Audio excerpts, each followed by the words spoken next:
Action research question, I chose the title Guiding Complex Text to Success.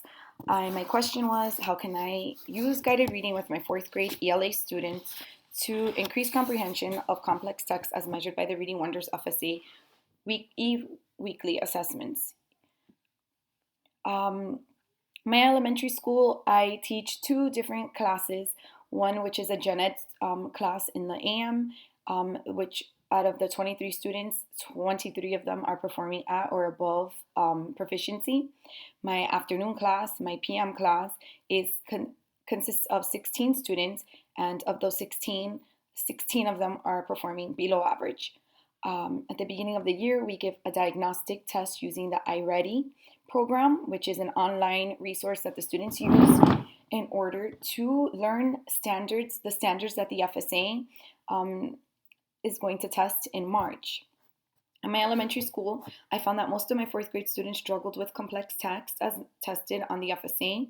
The results gathered and shared at an October ICADS training, which was sponsored by the Miami-Dade Public Schools Office of Professional Development, further solidified my concern when looking closely at our school percentage of proficiency on the standards on the FSA. The standards that were tested were key ideas and details, craft and structure, integration of knowledge and ideas, and language and editing. The levels of proficiency are as follows. A level 1 and a 2 is considered to be unsatisfactory. A level 3 is considered satisfactory. A level 4 is considered above satisfactory. And a level 5 is considered mastery. One focus since the inception of the FSA has been students who scored a level 1 or 2, otherwise known as the lowest 20% of our school, were very difficult to help show an increase in their learning gains and proficiency. During the school year, students are given computerized assessments using a district purchased resource called iReady. This resource is closely modeled to represent the type of rigorous questioning that will be seen on the Florida State Assessment, as well as give the students practice on taking computerized tests, since students will be taking the computerized assessment for the first time. Schools are encouraged to use the data from this assessment to determine the students' projected outcome on the FSA. The first diagnostic assessment, otherwise known as the AP1, is given at the beginning of the year. For us, it was given the first week in September. Using the outcomes, teachers are expected to create groups for their guided instruction or guided reading groups. During this time, the teacher is responsible for guiding small group instruction, focusing on students' weaknesses. When I met with my principal in August, we discussed the scores that my PM class, which was my lower performing class, that consists of 16 students, all 16 being students that are at below average proficiency. The majority of them are on an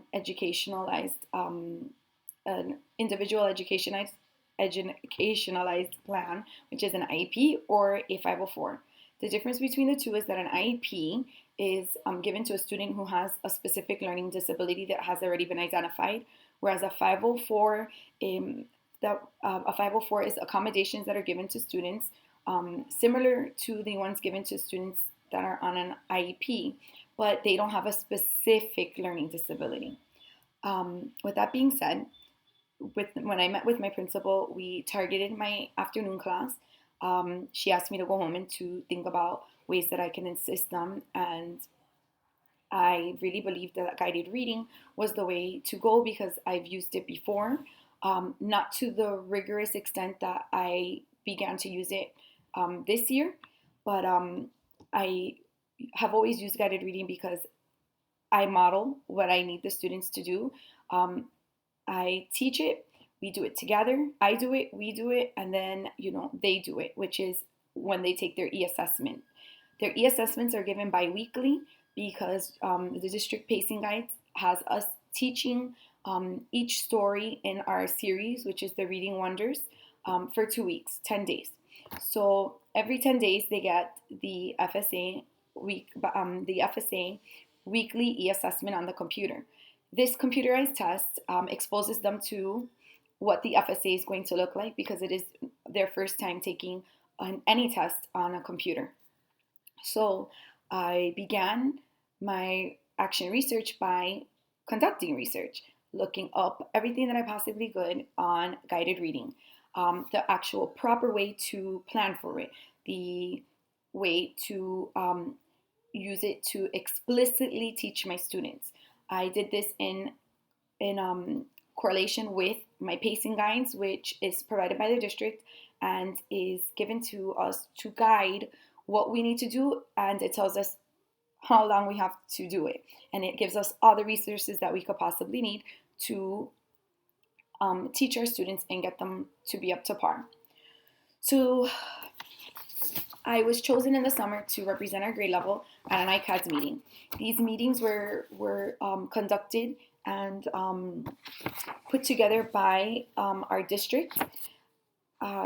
We would go to these meetings and discuss with facilitators what we could do with our students to help them, what our scores for the FSA were last year, in the year before, so we could see where students are struggling. And across the board, students are just struggling with complex text.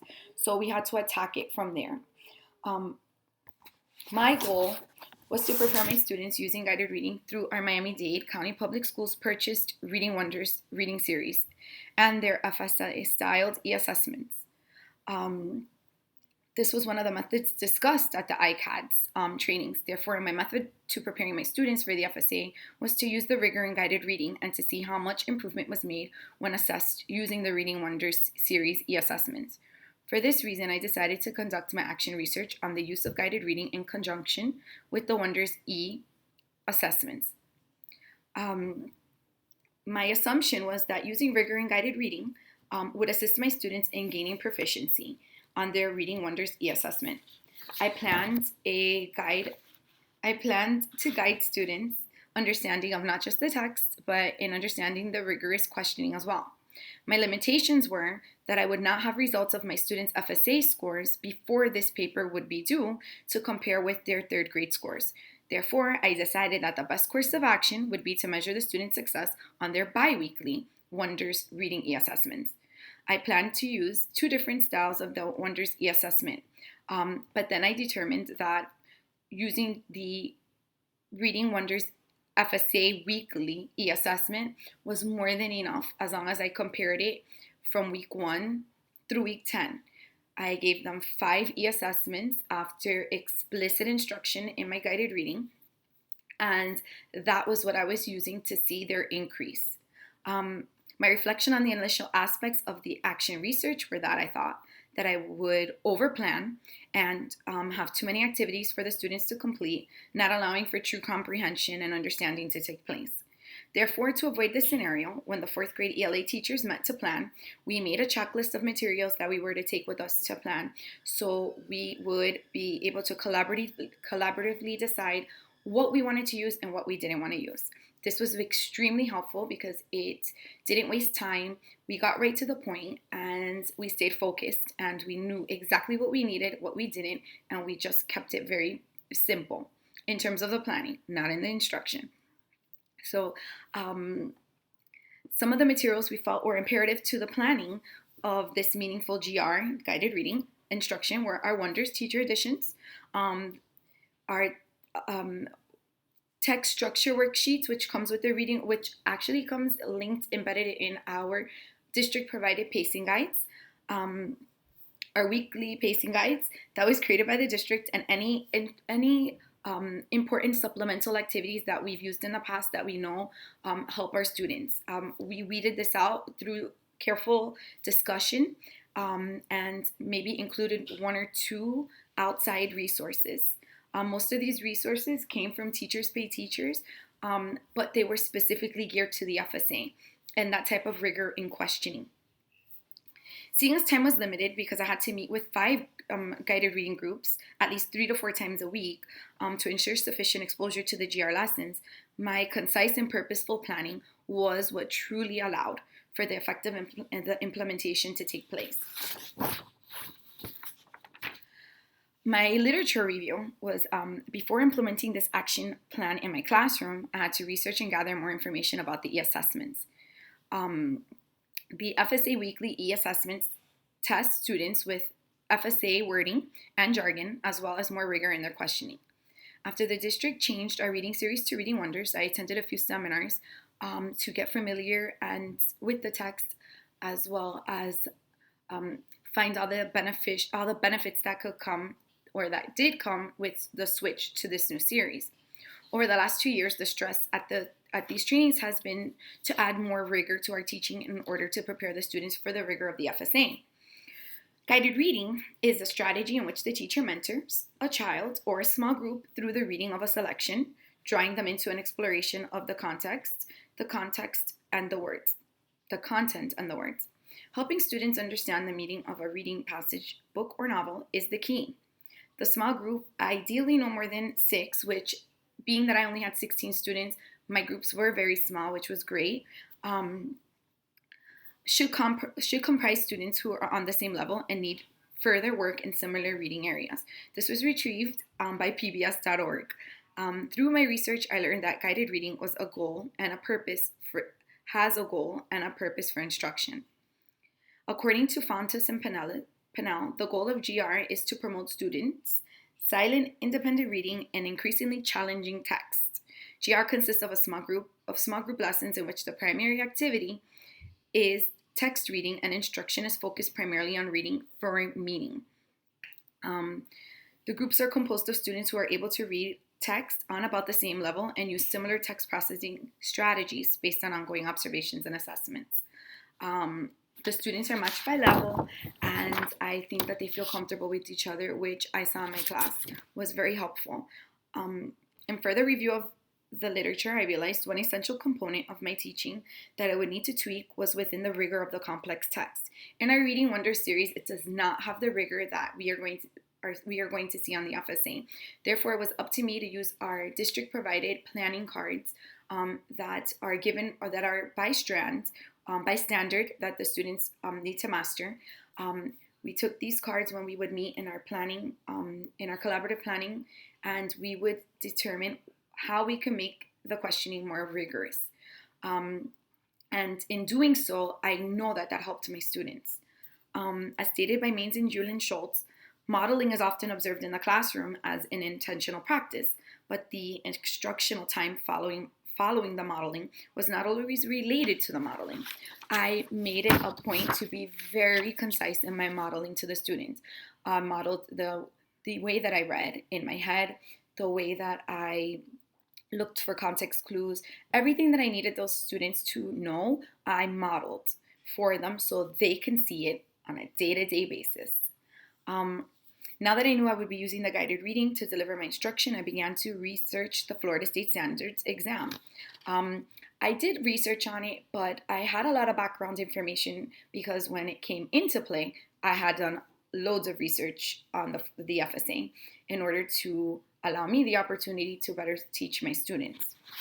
What I found was that from the beginning of September, when I started my guided reading, until the last gathering of the FSA e-weekly assessment number 5, my students just made a steady increase. Every 2 weeks, those kids that were at a 0 to a 59% proficiency in the overall text of complex text just kept dwindling. Whereas I started with 12 kids that were below level, I wound up with students that honestly understood and knew how to apply the strategies that I had taught them in our guided reading. By the last FSA weekly e-assessment that I gave them before I had to put everything together for this action research project, I had only 3 students who were scoring at a 0 to 59% proficiency. And I had the majority of my students, which was 8 of them, scoring between a 70 and a 79%, which was amazing.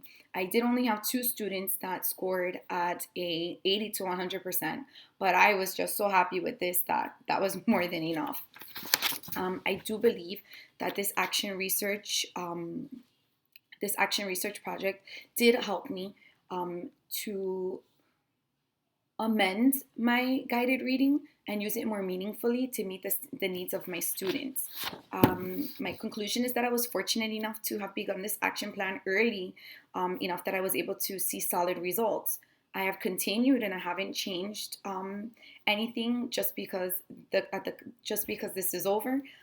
Because since I've seen such great results, obviously this is something that I will continue to do every year.